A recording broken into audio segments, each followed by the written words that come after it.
We've walked out of the city centre now, up Wenceslas Square, to one of Prague's nicest parks, Riegrovy Sady, in the neighbourhood of Vinohrady in Prague too. It's really a beautiful, relaxing place, an oasis right in the very centre.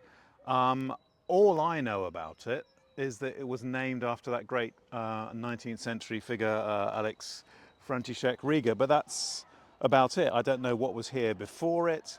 I don't know much about him, and perhaps you can just fill us in a bit. Well, very briefly about him, along with František Palacký, the father of the Czech nation, Riga, who was actually related to Palacký through marriage, was one of the politicians who drove for the secession of the Czech lands from Austrian rule. So He was a great Czech patriot. Yes, by the beginning of the 20th century, he was the obvious candidate for the naming of a new park. And this park, as you say, was a 19th century park. Yes. A place where perhaps the better off members of society would come to stroll and perhaps walk their dogs as they are doing now. I always assumed that what came before it, because Vinohrady is named after vineyards, was just vineyards, and that all these little hills around us were covered in vineyards. Is that the case? Well, it is the case, but there's an interesting transition from vineyards to what we have now. So just to talk about the vineyards briefly, so from the 14th century, Charles IV had given land to be used by smallholders for the growing of vines. In fact, the name of the region, as you know, the full name is Královské Vinohrady, Royal Vineyards. And it's for that reason. For that reason. So what's now the area where we're now standing would, for many hundreds of years, have been a series of small farmsteads, each with their own vineyard. And many of the street names around this park reflect those earlier names. Is that right? Like what? For example, well, the road we walked up to get here is Na Smetance. This was in honour of the fact that the Smetanka farmstead once stood there. On the other side of the park, there's Na Švihance, very beautiful street, and that's where the Švihanka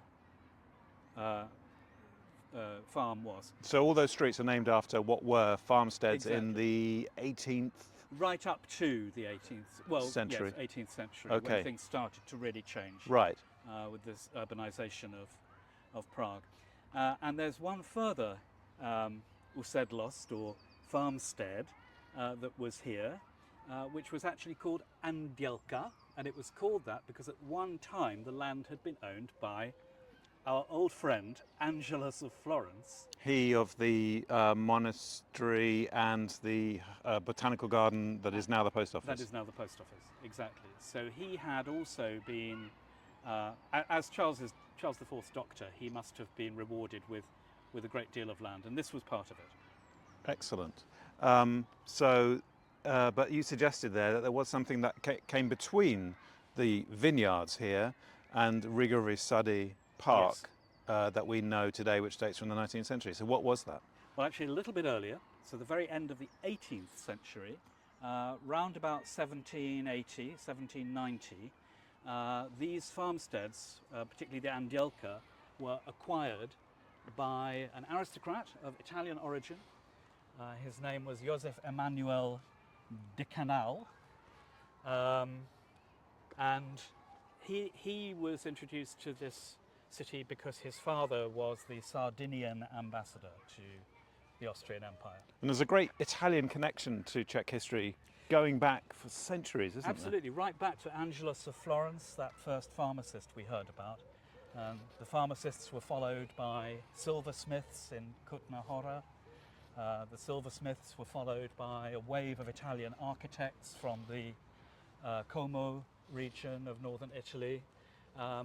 And they kept coming in great waves of immigration. In fact, a lot of people don't realise that much of the older architecture of Prague is Italian in manufacture as well as style. But they haven't left many names, really, have they, in terms of people's surnames? You don't often come across Italian surnames, or do you? No. It's odd, isn't it? So Canal must have been rather unusual. in the 18th century. Indeed. So this was his then, was it? This was Way all back his, then. but what he did, he was a great philanthropist and also an amateur scientist and botanist. And what he wanted to do was to create, out of all these former farmsteads, a park for public delectation, Uh-huh. planted in the English style, what they call Anglitsky style. What is the English style? It's as we have now, this rather higgledy-piggledy arrangement of trees and bushes popping up in different places, rather than the formal geometrical French style I see. that maybe was the style that preceded it. Uh-huh. So the sort of Versailles look. Exactly. This wasn't that. This was always planted out in this kind of style.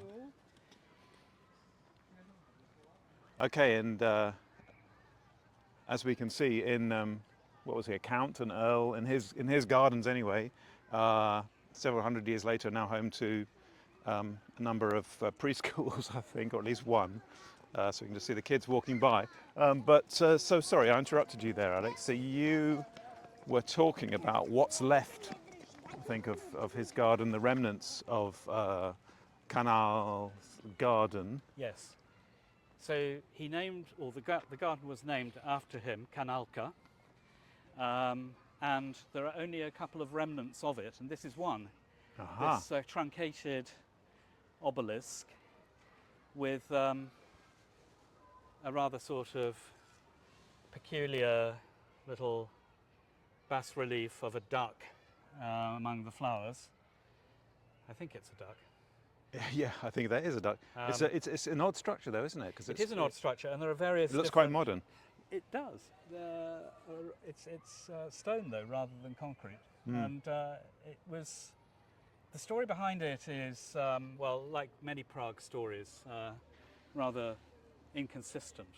One story says that it's a monument to two men who duelled for the affection of a girl, but another story, it was put up in 1840, was that it represented the grief of Count Canal for his wife, Maria Chotkova, who had died 20 years before. She was a member of what, the Czech aristocracy? She was a member of the Chotek family of Veltrusy. In fact, she was the daughter of Count Rudolf Chotek of Veltrusy, just outside Prague. And wasn't Sophie Chotek the wife of Archduke Franz Ferdinand, who was assassinated? That was a different branch of the family. Ah, okay, right. Yeah. Getting my Choteks mixed up. But she, Maria Chotkova, I have a little theory about her, because coming from, as she did, the Veltrusy branch of the family, she would have been aware that one of the first industrial fairs ever to take place in this region happened at her father's chateau just outside Prague.